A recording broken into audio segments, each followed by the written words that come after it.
우리가 3주 전까지 베드로 전서 말씀을 함께 살펴보았는데요. 오늘부터는 이제 베드로 후서 말씀을 여러분과 함께 나누고자 합니다. 베드로 사도가 쓴 이 두 편지는 목적이 조금 달라요. 첫 번째 편지는 수신자들이 예수 믿는 신앙 때문에 세상에서 고난받는 상황을 염두에 두고 썼습니다. 예수님 믿는 것 때문에 고난당하고 핍박받는 것을 이상히 여기거나 부끄럽게 여기지 말라고, 도리어 그리스도의 고난에 참여하는 것으로 알아서 즐거워하라고 권면을 했습니다. 이처럼 베드로 전서는 공동체 외부에서 발생한 문제를 다루고 있어요. 그에 반해서 베드로 후서는 공동체 내부의 문제를 다루고 있습니다. 바로 교회 안에 거짓 선생들의 문제였습니다. 초신자나 믿음이 약한 사람은 이들의 잘못된 가르침에 휘둘릴 수 있었거든요. 자칫하면 공동체에 매우 치명적인 결과를 초래할 수도 있는 상황이었습니다. 이 거짓 선생들의 가르침은 크게 두 가지였는데요. 첫 번째로는 예수님의 재림과 심판은 없다는 거예요. 자, 3장 4절, 베드로후서 3장 4절을 한번 같이 읽어보겠습니다. 시작. 이르되 주께서 강림하신다는 약속이 어디 있느냐? 조상들이 잔 후로부터 만물이 처음 창조될 때와 같이 그냥 있다 하니. 쉽게 말하자면 이런 거예요. 이 세상은 창조된 이래 조금도 달라진 것이 없고 그대로지 않느냐는 거죠. 그리고 앞으로도 그럴 거라는 겁니다. 그러니까 무슨 재림이 있고 무슨 심판이 있느냐라는 거거든요. 자, 두 번째로는 그렇게 재림도 없고 심판도 없으니 한 번뿐인 인생, 너의 욕망을 따라 내 마음 가는 대로 살아라. 그게 인생을 멋지게 사는 거다 였어요. 근데 여러분, 이런 걸 우리가 뭐라고 부르죠? 방종이라고 하죠. 어처구니 없게도 교회 안에서 방종을 가르치는 자들이 있었던 것입니다. 베드로 사도가 이 사실을 알고서 교회와 그리스도인들에게 경고하는 편지를 써 보낸 것이 이 베드로 후서예요. 자, 여러분이 베드로라면 이 편지에 어떤 내용을 쓰시겠습니까? 우선 그 거짓 선생들의 가르침이 잘못되었다는 것을 확실히 밝혀줘야 되겠죠. 그러기 위해서 먼저 확인시켜 주어야 할 게 있습니다. 참된 진리예요. 참된 진리를 확인시켜 주어야 그것을 근거로 이 거짓 선생들의 가르침이 왜 잘못됐는지, 어디서부터 잘못됐는지 그런 것들을 판단할 수 있을 것 아니겠습니까? 이런 차원에서 베드로 후서는 기독교의 복음 진리가 무엇인지를 정확하게 짚어주고 있다 할 수 있습니다. 편지가 쓰여진 지 2000년이 지났지만 여전히 이것을 읽는 사람들마다 영적으로 큰 유익을 얻는 것이 바로 이러한 이유 때문이에요. 여러분, 우리도 다양한 이유로 믿음이 흔들릴 때가 있지 않습니까? 영적으로 혼란스러울 때가 있고요. 그리고 의심과 회의가 고개를 쳐들 때도 있어요. 그럴 때 어떻게 해야 할까요? 성경으로 다시 돌아가서 진리가 무엇인지, 기독교의 복음이 무엇인지 그것을 확인하는 것보다 더 좋은 방법이 없습니다. 구원에 대한 올바른 이해를 가지고 있어야 혹시라도 접하게 될지 모르는 잘못된 가르침을 분별할 수 있고요. 올바르게 믿고 생명의 길을 걸어갈 수가 있는 것입니다. 다른 성경도 다 마찬가지겠지만 베드로 후서의 목적이 바로 그것이에요. 자, 누군가가 여러분들에게 기독교의 구원이란 어떤 것입니까? 저에게 설명을 좀 해 주실 수 있습니까? 라고 한다면 여러분은 어떻게 대답하시겠습니까? 여러분에게는 준비되어 있는 대답이 있습니까? 네, 예전에는 구원을 예수 믿고 천국 가는 것이라고 말하는 경우가 적지 않았습니다. 예수님을 믿으면 죽어서 그 영혼이 소위 천국이라고 하는 좋은 데 가는 것을 구원이라고 보는 것인데요. 사실 성경에 비추어 보면 그것은 구원에 대한 올바른 이해라고 말하기 어렵습니다. 구원은 성경 첫 권인 창세기부터 성경 마지막 권인 요한계시록까지 성경 전체를 관통하고 있는 아주 중요한 주제입니다. 하지만 성경 어디에서도 구원을 그런 식으로 말하고 있지 않아요. 성경은요, 구원에 대한 이야기를 창조부터 시작합니다. 하나님이 인간과 세상 만물을 아름답게 창조하셨어요. 생명과 샬롬이 가득한 모습으로 말이죠. 그래서 하나님이 그 모습을 보시기에 좋았더라, 이렇게 감상평을 내놓으셨습니다. 그런데 죄가 세상에 들어오고 그 뒤를 사망이 따라 들어옵니다. 그로 인해 세상은 하나님이 보시기에 좋았던 모습을 잃어버리고요, 고통과 혼란 속에 멸망으로 치닫게 되었습니다. 하나님은 자신이 창조하신 세상을 너무나 사랑하셨기 때문에 세상을 버리시지 않았어요. 오히려 잘못된 것을 다 바로잡아서 본래 지으신 뜻대로 회복시키기로 작정하셨습니다. 하나님께서 이 작정하신 일을 이루어 가시는 것이 성경이 말하는 구원이에요. 그리고 그 구원의 중심에는 예수 그리스도가 계십니다. 하나님의 세상을 망쳐놓은 죄와 사망의 문제를 해결하기 위해 보냄받은 분이 하나님의 독생자 메시아 예수님이십니다. 이 예수님이 십자가에 죽으시고 부활하심으로써 인류와 세상을 고치고 회복시키는 하나님의 새로운 창조가 본격적으로 시작되었어요. 그리고 역사의 끝에 이 예수님이 다시 오심으로써 그 새 창조를 완결 지으십니다. 최종적인 심판을 통해서 구원을 완성하시는 거죠. 그래서 여러분, 구원은 어떤 일회적인 사건이 아니에요. 구원은 이처럼 과거, 현재, 미래를 다 담고 있는 하나의 과정인 것입니다. 하나님이 한 사람을 구원하시는 것도 마찬가지예요. 오늘 본문 1절 말씀 같이 한번 읽어보겠습니다. 시작. 예수 그리스도의 종이며 사도인 시몬 베드로는 우리 하나님과 구주 예수 그리스도의 의를 힘입어 동일하게 보배로운 믿음을 우리와 함께 받은 자들에게 편지하노니. 자, 이 편지를 받아보는 수신인들을 베드로가 뭐라고 부르고 있는지 보세요. 동일하게 보배로운 믿음을 우리와 함께 받은 자들입니다. 자, 여기서 믿음은 구원에 필요한 믿음이에요. 그래서 이 믿음이 없으면 구원받지 못해요. 근데 이 믿음은요, 내가 노력해서 혹은 내가 무슨 공로를 세워서 얻는 것이 아닙니다. 1절 말씀에 의하면 예수님의 의를 통해서 선물로 받는 것이에요. 이 예수 그리스도의 의는 세상을 구원하기로 작정하신 것을 신실하게 이루시는 것을 말하는 것입니다. 이 세상에 오신 성자 예수님이 죽기까지 순종하심으로써 성부 하나님의 뜻을 이루셨죠. 신실하셨어요, 예수님이. 이것을 예수님의 의라고 부르는 것입니다. 우리는 하나님이시요 구원자이신 이 예수 그리스도의 의를 힘입어 믿음을 선물로 받은 것입니다.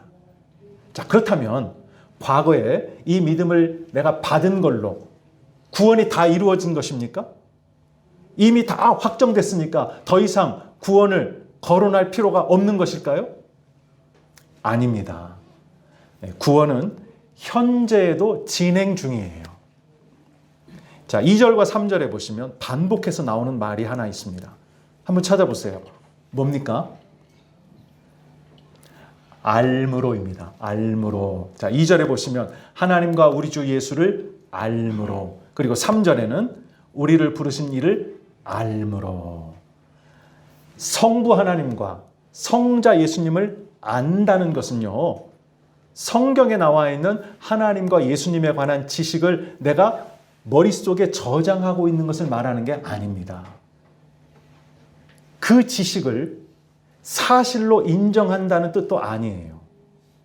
여기서 말하는 알미란 그렇게 지식과 정보 차원에서의 알미 아니고요. 관계적 차원의 암, 경험적 차원의 알을 이야기하는 것입니다. 자, 여러분의 부모님을 알고, 여러분의 배우자를 알고, 여러분의 자녀를 알고 계시죠? 잘 모르세요? 알고 계시잖아요. 그런데 그 안다는 것이 단순히 그 사람들에 관한 지식과 정보를 내 머릿속에 담아두는 것을 의미하는 것입니까? 아니잖아요.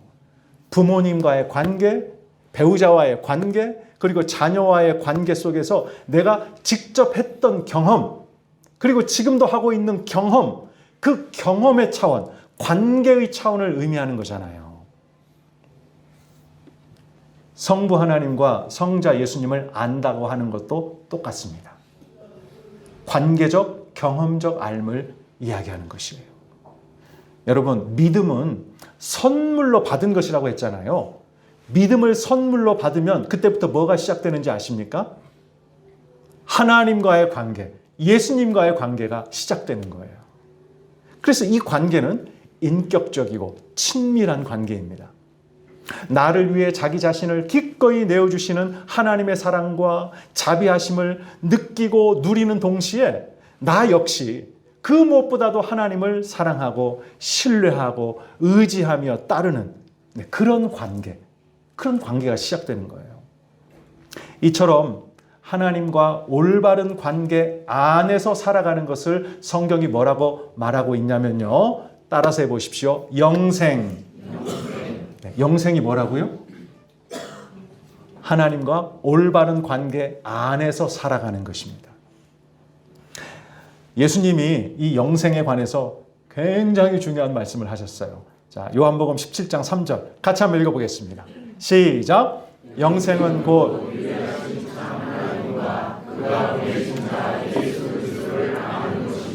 아멘. 여기 아는 것이 지식과 정보의 차원이 아니고 관계적, 경험적 차원의 알미라고 말씀드렸어요. 그래서 여러분, 구원이라는 것은요, 지금 현재 하나님과 이런 관계에 있는 것을 말하는 거예요. 만약 하나님과 나 사이에, 예수님과 나 사이에 이처럼 인격적이고 친밀한 관계가 형성되어 있지 않다면 그것은 아직 하나님의 생명이 없는 것이기 때문에 구원이 시작된 게 아닙니다. 주일날 이렇게 교회 나와서 함께 예배 드릴 수 있어요. 그러나 하나님과의 이 관계 안에 들어와 있지 않으면 아직 구원이 시작되지 않았어요. 혹시 여러분 가운데에 그런 분이 계시다면 이것을 놓고 간절히 기도하셔야 됩니다. 이거는 정말 사느냐 죽느냐의 문제이기 때문에 반드시 기도하시면서 이 하나님과의 올바른 관계 안으로, 즉 구원과 영생 안으로 들어가셔야 돼요. 그리고요, 혹시 하나님과의 관계가 예전에는 그랬는데 요새는 너무 좀 멀리 느껴지고 예전과 같지 않다, 이런 분들이 계시다면 지금 여러분에게 가장 시급하고 중요한 문제는 다른 게 아니라 하나님과의 관계를 회복해야 된다는 것이라는 사실, 이 사실을 꼭 아셔야 합니다. 여러분, 하나님과의 관계가 곧 구원이요 영생인데 아니 이것보다 더 중요한 게 있겠습니까? 이런 찬송가가 있습니다. 주 예수보다 더 귀한 것은 없네, 이 세상 부귀와 바꿀 수 없네. 자, 2절도 볼까요? 한번 가사를 읽어보십시다. 시작. 주 예수보다 더 귀한 것은 없네, 이 세상 명예와 바꿀 수 없네, 이전에 즐기던 세상 일도 주 사랑하는 마음 뺏지 못해. 자, 3절도 읽어보십시다. 주 예수보다 더 귀한 것은 없네, 이 세상 행복과 바꿀 수 없네, 유혹과 핍박이 몰려와도 주 섬기는 내 맘 변치 않아. 네, 참 아름답고 은혜로운 찬송이지요. 예수님과의 관계가 세상에서 가장 중요하다는 고백이에요. 예수님과의 관계가 곧 구원이요 영생이기 때문에 사실 이 찬송은 구원과 영생을 노래하고 있는 찬송입니다. 지금 이 자리에 우리와 함께 하시는 성부 하나님과 성자 예수님이 우리에게서도 이 찬송을 받기를 원하십니다. 우리가 믿음을 선물로 받을 때 하나님께서 권능으로 함께 주신 것이 있어요. 생명과 경건에 속한 모든 것입니다. 3절 상반절 한번 같이 읽어볼까요? 시작. 그의 신기한 능력으로 생명과 경건에 속한 모든 것을 우리에게 주셨으니. 자, 여기서 생명은 영생을 말하는 것입니다. 앞서 영생이 무엇이라고 그랬죠? 하나님과 올바른 관계 안에서 살아가는 것이라고 했습니다. 근데 여러분, 이렇게 살아갈 때 반드시 나타나는 모습이 있습니다. 그게 뭐냐면 경건이에요. 1절에 보시면 예수 그리스도의 의라는 말이 나오는데, 이 말은 하나님이 우리를 구원하시는 데 있어서 신실하신 것을 말한다고 그랬습니다. 그럼 경건은요, 우리가 하나님께 신실한 것을 말하는 거예요. 근데 여기서 주의할 게 있습니다. 단지 종교 생활을 열심히 하는 것을 경건이라고 말하지 않아요. 종교 생활은 열심인데 경건하지 않은 경우가 얼마든지 있을 수 있습니다. 예수님 당시에 종교 지도자들 한번 생각해 보세요. 그 사람들 대단히 열심이었습니다. 종교에 대해서. 조금 더 거슬러 올라가 볼까요? 이스라엘 백성들, 그들이 나중에 타락해가지고 멸망 직전까지 왔는데도 전혀 하나님 말씀 쫓아서 구별된 생활을 하지 않았어요. 근데 여러분, 하나님 앞에 제사 드리는 거, 이거 진짜 열심이었습니다. 종교 생활 열심히 하는 게 경건이 아니에요. 성경이 말하는 경건은 하나님께 신실한 것입니다. 할렐루야. 하나님과의 관계에 신실하고, 하나님이 주신 사명에 신실하고, 하나님을 신뢰하고 순종하는 데 신실한 것, 이게 경건이에요. 오늘 본문에는요, 경건의 한 측면을 설명하는 아주 중요한 내용이 나옵니다. 4절에 보시면 신성한 성품에 참여하는 이란 말이 나옵니다. 여기서 신성한 성품이라는 것은 곧 하나님의 성품을 말해요. 하나님의 성품에 참여한다는 것은 하나님의 아름다우심을 닮아가는 것입니다. 창세기 1장을 보면 사람은 본래 하나님의 형상과 모양대로 창조되었죠. 하나님의 아름다우심을 닮은 존재로 지음받았다는 뜻이에요.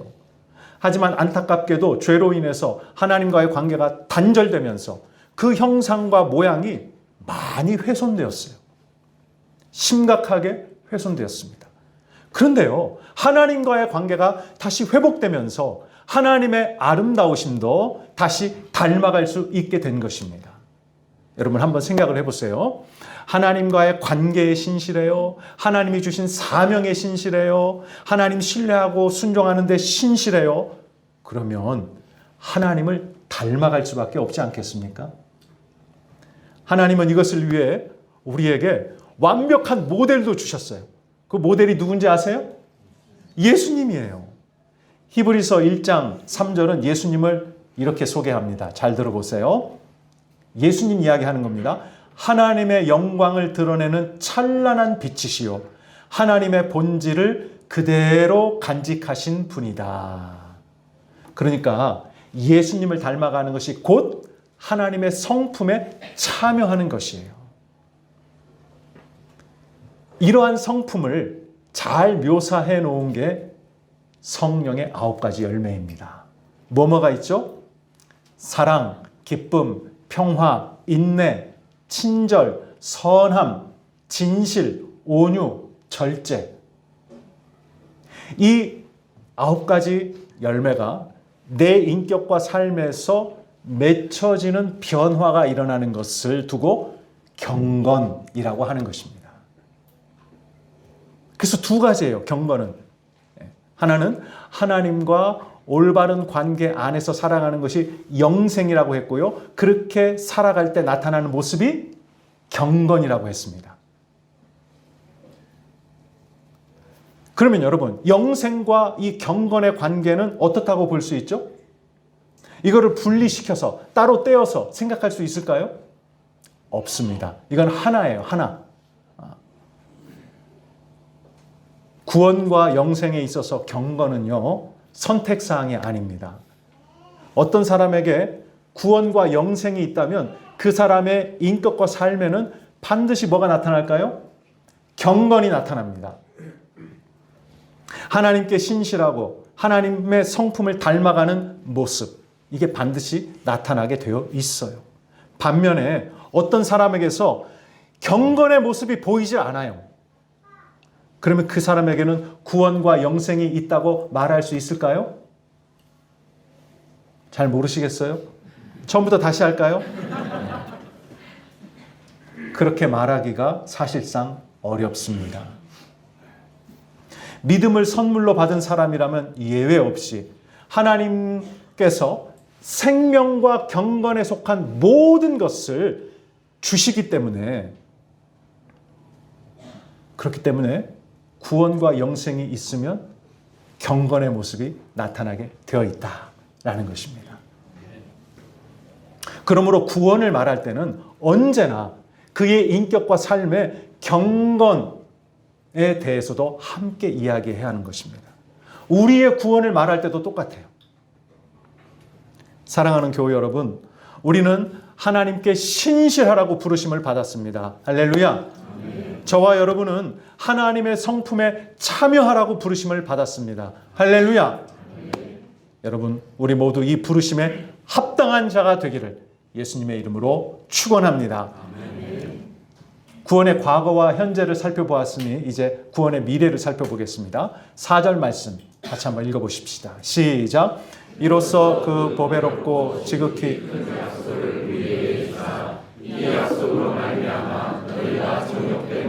세상에서 썩어질 것을 피하여 신성한 성품에 참여하는 자가 되게 하려 하셨느니라. 네, 여기 보시면 보배롭고 지극히 큰 약속이라는 말이 나오고 바로 이어서 또 이 약속이라는 말이 나옵니다. 베드로후서에는요, 약속이라는 말이 여기 1장 4절 말고 세 군데 더 나와요. 3장 4절에 예수님이 재림하신다는 약속, 3장 9절에 역시 재림을 가리키는 주의 약속, 3장 13절에 최후의 심판과 새하늘과 새 땅에 대한 약속입니다. 그러니까 모두 구원이 완성되는 미래에 관해서 말하고 있어요. 따라서 오늘 본문 4절에 언급된 약속도 구원의 미래에 관한 것이라고 봐야 합니다. 자, 앞서 구원은 과거와 현재 그리고 미래로 이어지는 일련의 과정이라고 했습니다. 그럼 하나님과의 관계를 가지고서 이걸 한번 대입해서 이야기해 보겠습니다. 자, 죄로 인해 하나님과 단절되었던 관계가 예수님의 의를 힘입어 선물로 받은 믿음을 통해서 회복이 되었어요. 하나님과의 관계가. 자, 과거죠. 그 관계가 지금도 지속이 되고 있고 점점 발전하고 있어요. 현재입니다. 그리고 역사의 끝에 예수님이 다시 오시면 그 관계가 완성됩니다. 미래죠. 구원의 현재는 모든 것이 부분적이고 미완의 것이에요. 하지만 구원의 미래는 모든 것이 완성된 것입니다. 완전한 것이에요. 구원이란 이렇게 과거, 현재, 미래가 다 있는 것이에요. 다시 말하면 구원의 과거와 현재가 있는 사람에게 구원의 미래가 약속되어 있다 하는 말씀입니다. 하나님께서 이 보배롭고 지극히 큰 약속, 구원의 미래에 대한 약속을 주신 목적이 무엇일까요? 자, 4절 하반절에 보시면 현재 우리의 삶이 세상의 부패한 욕망에서 벗어나 하나님의 성품에 참여하는 것이 되게 하려는 것이에요. 이 말씀을 뒤집어 보면 이렇게 됩니다. 하나님과의 관계에 신실하고 또 하나님께 받은 사명에 신실하고 하나님을 신뢰하여 순종하는 데 신실하고 하나님의 성품에 참여하는 이 구원의 현재가 있는 사람에게 구원의 미래도 있다는 말씀이에요.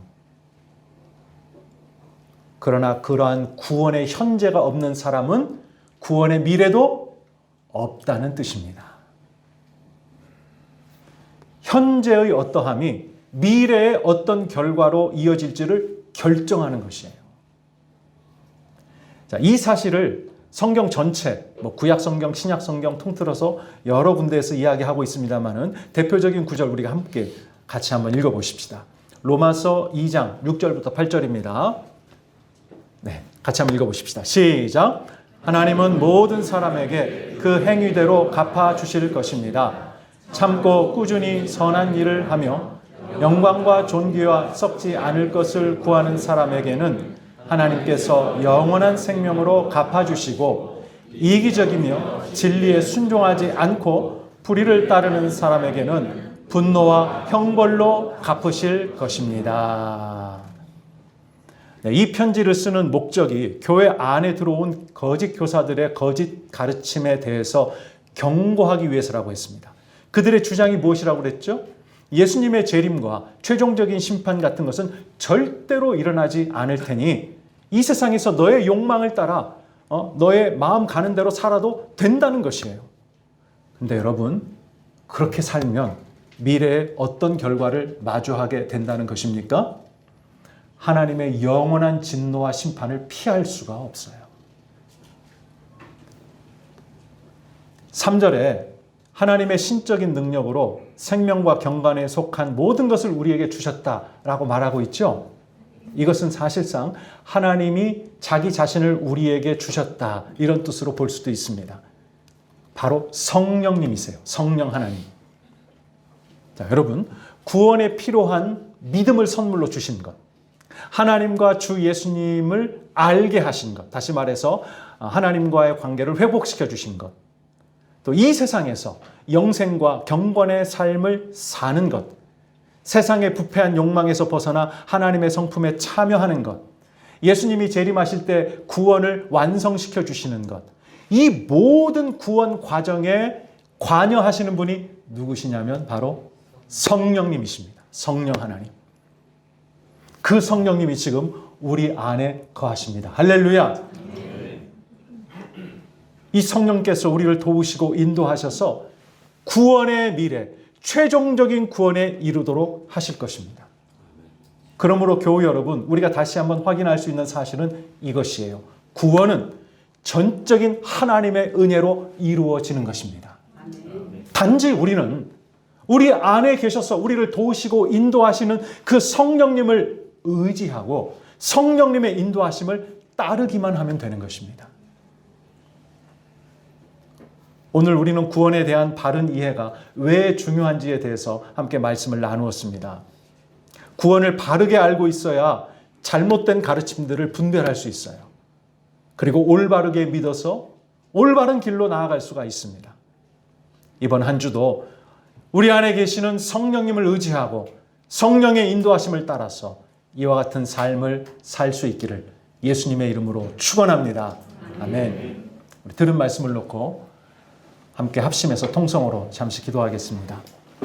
오늘 설교 말씀을 들으시면서 여러분 안에 거하시는 성령께서 여러분에게 어떤 깨달음을 주셨습니까? 여러분이 무엇을 놓고 하나님 앞에 간절히 기도해야 된다고 말씀해 주셨습니까? 여러분 어디를, 어느 부분을 신앙적으로 점검해야 하는지 깨달으신 것이 있습니까? 그리고 하나님 앞에 감사할 제목들이 떠오르셨습니까? 네, 그 모든 것을 놓고 하나님 앞에 간절히 기도로 나아가십시다. 우리 다 함께 기도하겠습니다.